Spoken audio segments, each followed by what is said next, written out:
উপদেষ্টাদের নিয়ে মহল থেকে প্রশ্ন করা হয়, হুমকি দেওয়া হয়। তো আমার কাছে তো এটা মনে হয় এটা আমাদের একটা উত্তরণ হয়েছে। আমরা আগের সরকারগুলোতে দেখতাম, আগের সরকারের আমলগুলোতে দেখতাম যারা সরকারের লোক থাকতো তারা রাজনৈতিক দলগুলোকে হুমকি দিত। আর এখন উপদেষ্টা পরিষদে থাকা লোকজনকে আপনার বিভিন্ন রাজনৈতিক দল বিভিন্ন পক্ষ থেকে ইচ্ছামতো যা মুখে আছে সমালোচনা করা হচ্ছে, হুমকি দেওয়া হচ্ছে। তো এর তো ভালো, এটা একটা গণতান্ত্রিক উত্তরণ বলা যায়। তবে যারা রাজনৈতিক দল আছেন ওনাদেরকে একটু বলে রাখি যে একই ধরনের কথাবার্তা আবার আপনাদের সম্পর্কে কেউ বললে সেটা শোনার মানসিকতাও কিন্তু আপনাদের থাকতে হবে। আর আপনি যেটা বলেছেন যে আপনার সুপ্রিম কোর্ট সেক্রেটারিয়েট, এটা আপনি জানেন যে বিচার বিভাগীয় সংস্কার কমিশন যে আছে সেই কমিশনের অন্যতম প্রস্তাব এটা ছিল। আমাদের মাননীয় প্রধান বিচারপতি উনারও নিজেরও এটা সংস্কার ভাবনার মধ্যে আছে। আমরা এই লক্ষ্যে অনেক দূর কাজ করেছি। কিছু বিষয়ে এখন কিছু মতভিন্নতা আছে, সেটা নিয়ে আরেকটু আলাপের প্রয়োজন রয়েছে।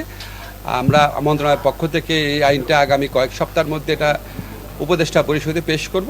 আমাদের উপদেষ্টা পরিষদ যদি মনে করেন তাহলে এটা পাশ করা হবে এবং আমার ধারণা এই সরকারের আমলে তখন আমরা সুপ্রিম কোর্টে পৃথক সেক্রেটারিয়েট করতে পারবো। স্বাস্থ্যকর অল টাইম হানিকম, সব সময় অল টাইম হেলদি লাইফ।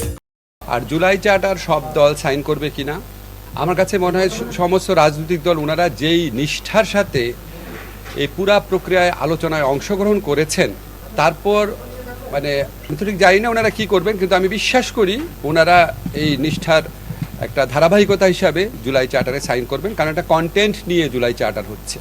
মূল মতভেদ তো বাস্তবায়ন পদ্ধতি নিয়ে, তো সেটা তো আর সাইন করা হচ্ছে না, সাইন করা হচ্ছে কন্টেন্ট মানে জুলাই চার্টারের বিষয়বস্তু নিয়ে। তো সেখানে আমি আশা করি, আমি বিশ্বাস করি সবাই সাইন করবে। আর লাস্ট প্রশ্ন করেছে নির্বাচন নিয়ে আশঙ্কা বা মতভেদ, এটা তো আপনারা দেখবেন যখন এই ধরনের অন্তর্বর্তীকালীন সরকার হয় সবসময় কিন্তু এই প্রশ্নটা থাকে নির্বাচন কি আসলে হবে নাকি, যেহেতু খুব সাংবিধানিকভাবে সুনির্দিষ্ট না দেখে। তবে আমাদের সরকারের পক্ষ থেকে অত্যন্ত দৃঢ়ভাবে বলতে চাই নির্বাচন ফেব্রুয়ারির প্রথমার্ধে জাতীয় নির্বাচন করা ব্যাপারে আমরা বদ্ধপরিকর। এটা নিয়ে কোনো রকম দ্বিতীয় চিন্তার আমরা কথা প্রসঙ্গে আলোচনা করি না।